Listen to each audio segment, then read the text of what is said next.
C'est un immense honneur et une grande fierté pour moi de me tenir devant vous aujourd'hui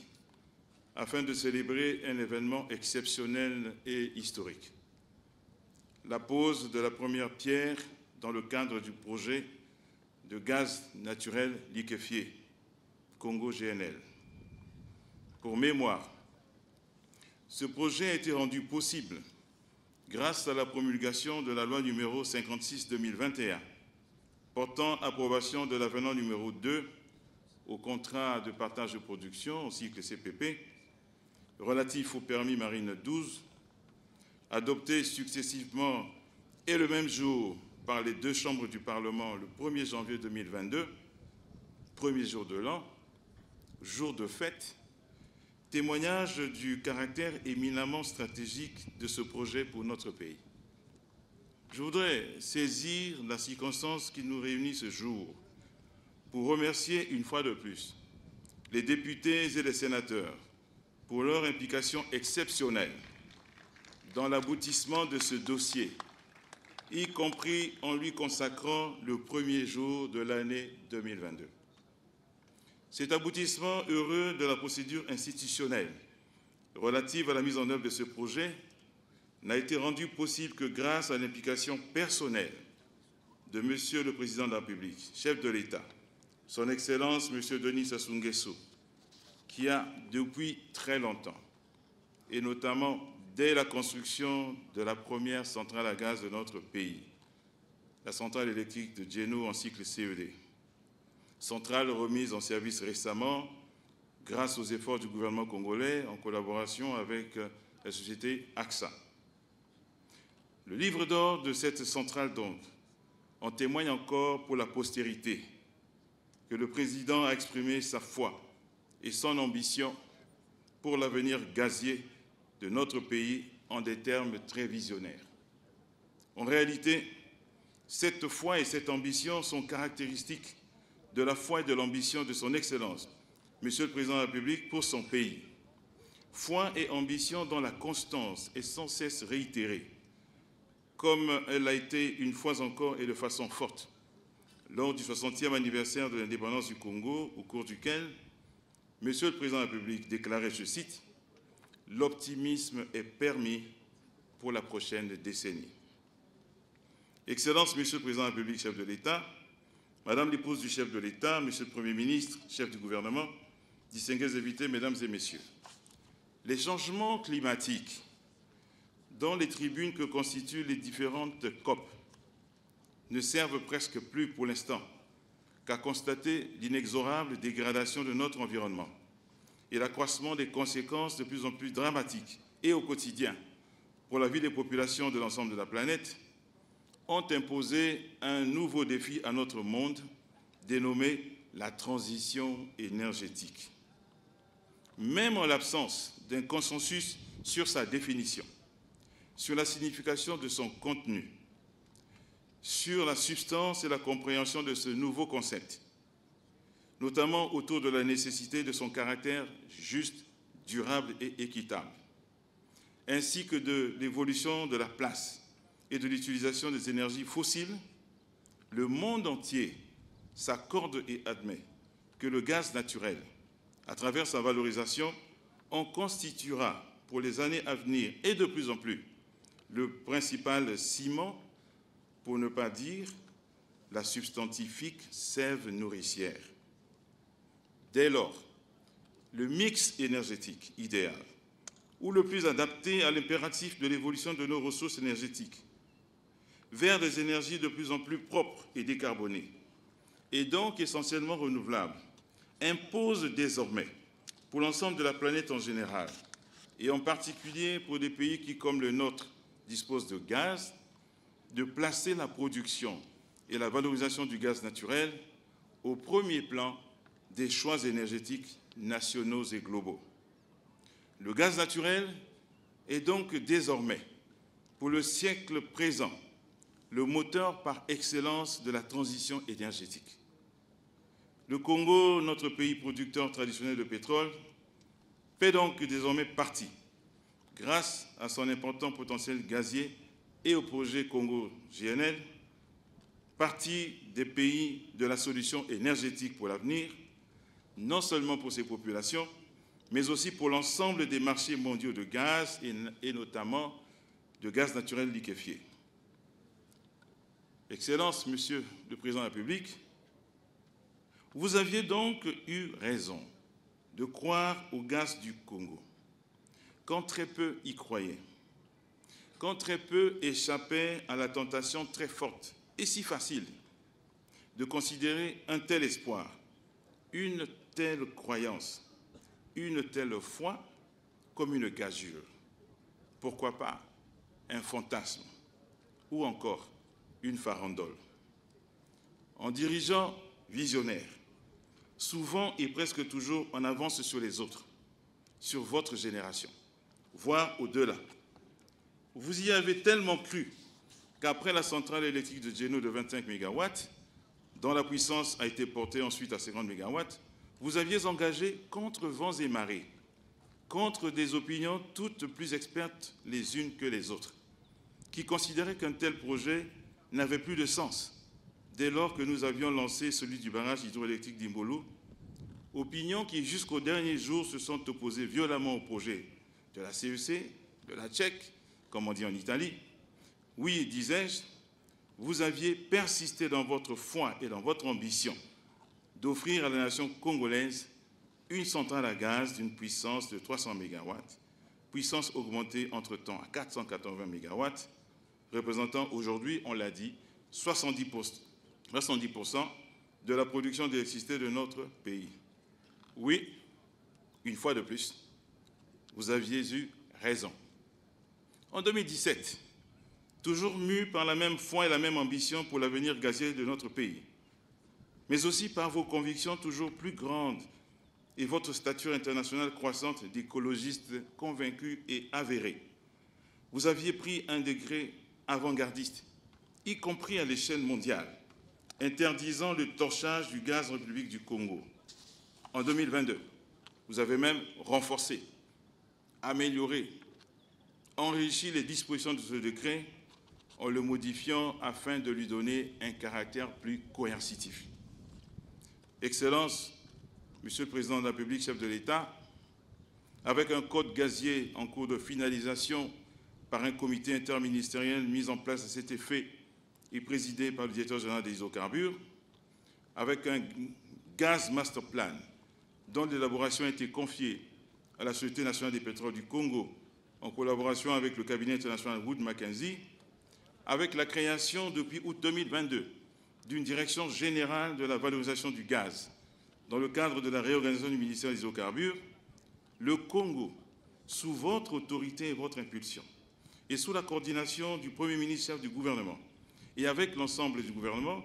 est en train de rédiger une nouvelle page de son histoire énergétique, de réaliser sa mue pour passer du statut de pays pétrolier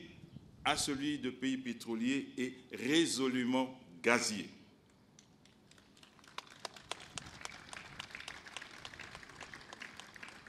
Excellence, Monsieur le Président de la République, chef de l'État, Madame l'épouse du chef de l'État, Monsieur le Premier ministre chef du gouvernement, distingués invités, Mesdames et Messieurs, c'est donc dans cette dynamique, dans cette ambition, dans cette vision, qu'il faut inscrire le projet de production, de développement, de valorisation du gaz naturel ou associé et de production de gaz naturel liquéfié qui nous réunit ce jour pour son lancement officiel à travers la pose d'une première pierre par son Excellence, Monsieur le Président de la République, chef de l'État. Avec un cours du prix du gaz naturel liquéfié multiplié par plus de 10 en 2 ans, la valorisation du gaz naturel favorisera la croissance économique de la République du Congo grâce à la création d'un corpus industriel, générateur de revenus pour l'État, évidemment, générateur de richesses nationales, mais surtout pourvoyeur d'emplois nouveaux pour nos populations et notamment pour nos jeunes. La production de gaz naturel liquéfié dans notre pays nous permettra également de répondre plus efficacement et de façon accélérée à nos besoins intérieurs en énergie grâce à la conversion du gaz en électricité au bénéfice de nos industries minières forestières, ainsi que la diffusion plus large du gaz domestique pour nos populations. La production de gaz naturel liquéfié sur notre territoire devrait permettre également de faire aboutir un projet cher au président de la République, le projet de création d'une industrie pétrochimique consacrée notamment à la production d'engrais chimiques au service du premier pilier de la diversification économique de notre pays et du rebond tant prôné par le chef de l'État à travers le développement de l'agriculture au sens large. Excellences, Monsieur le Président de la République, chef de l'État, Madame l'épouse du chef de l'État, Monsieur le Premier ministre, chef du gouvernement, distingués invités, Mesdames et Messieurs, notre nation va donc désormais faire partie, avant la fin de cette année 2023, et je l'espère bien avant la fin de l'année 2023, plus près du début du du dernier trimestre 2023 que de sa fin, notre nation va donc désormais faire partie du cercle encore très fermé des exportateurs de gaz naturel liquéfié. Comme cela a été indiqué par le directeur général de Eni Congo, je lui remercie pour son excellente présentation. La première exportation de gaz liquéfié dans notre pays devrait intervenir au cours du dernier trimestre de cette année, pour ne pas en dire plus, dans le cadre de la première phase de sa mise en œuvre, correspondant à une production, on l'a dit, de 0,6 million de tonnes par an. Le rythme de croisière de ce projet, cela a également été dit, sera atteint en 2025 dans le cadre de sa deuxième phase de développement qui apportera 2,4 millions de tonnes par an supplémentaires qui porteront la capacité totale de notre pays à 3 millions de tonnes par an. Avec cette production annuelle, Monsieur le Président, le Congo fera partie des plus grands pays producteurs de gaz naturel liquéfié en Afrique subsaharienne. Excellences, Monsieur le Président de la République, chef de l'État, Madame l'épouse du chef de l'État, Monsieur le Premier ministre, chef du gouvernement, distingués invités, Mesdames et Messieurs, pour être autant que possible complet sur la mise en œuvre de l'ambition du chef de l'État pour le développement de l'industrie gazière au Congo, il convient d'évoquer quelques perspectives heureuses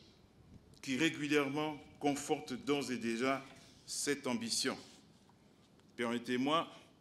de me réjouir avec vous, et je voudrais ici m'excuser de le faire avant Monsieur l'administrateur délégué du groupe Eni. Permettez-moi donc de me réjouir avec vous de l'exploration pour la première fois dans notre pays d'un puits en vue de rechercher du gaz, puits foré en 2023, et dont le résultat s'est avéré, à notre grande joie à tous, positif. Le groupe Eni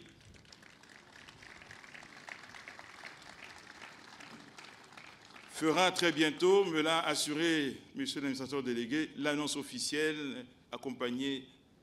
des chiffres qui offrent de perspectives, je l'espère, très heureuses pour ce pays. Je voudrais donc ici solennellement féliciter le groupe Eni pour ce succès. Permettez-moi ensuite de me réjouir également avec vous des négociations très avancées sur un sujet qui tient particulièrement au cœur du président de la République, négociations très avancées que nous avons avec la société Wingwa afin de mettre en œuvre très vite un projet ambitieux et diversifié de valorisation du gaz actuellement torché sur le champ de Bangakayo. Dans le même ordre d'idées, des discussions sont en cours avec plusieurs sociétés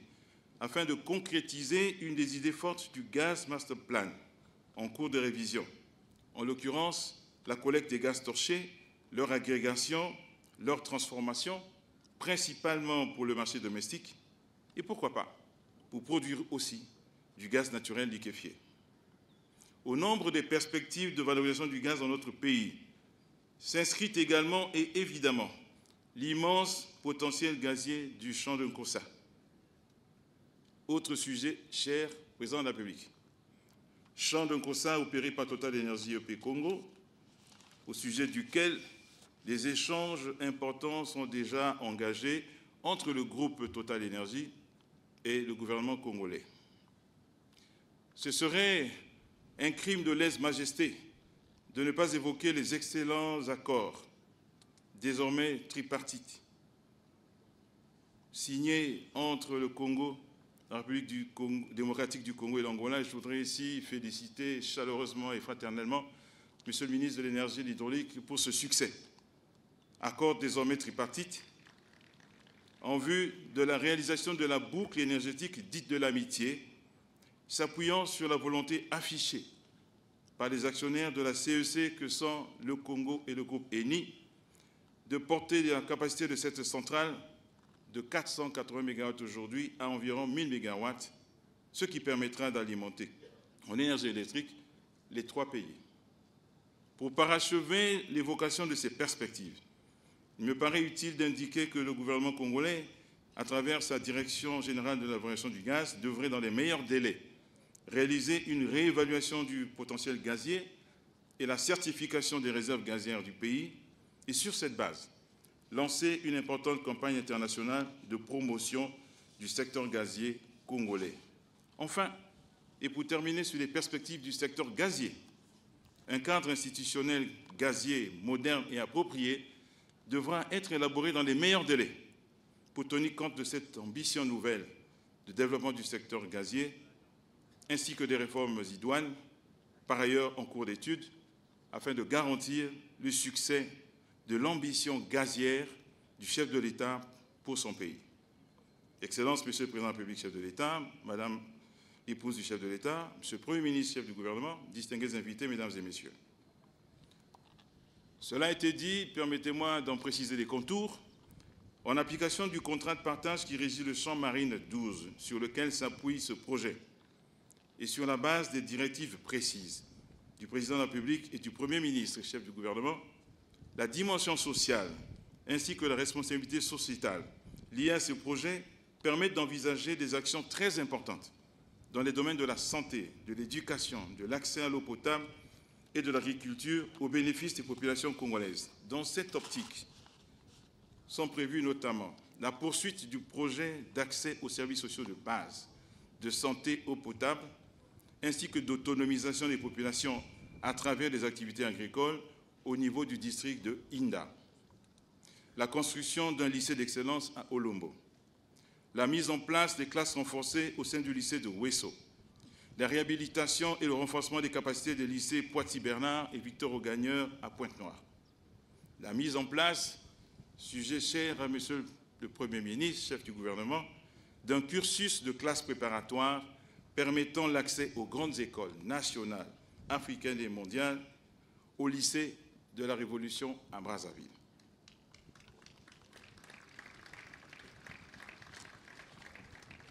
Excellences, Monsieur le Président de la République, chef de l'État,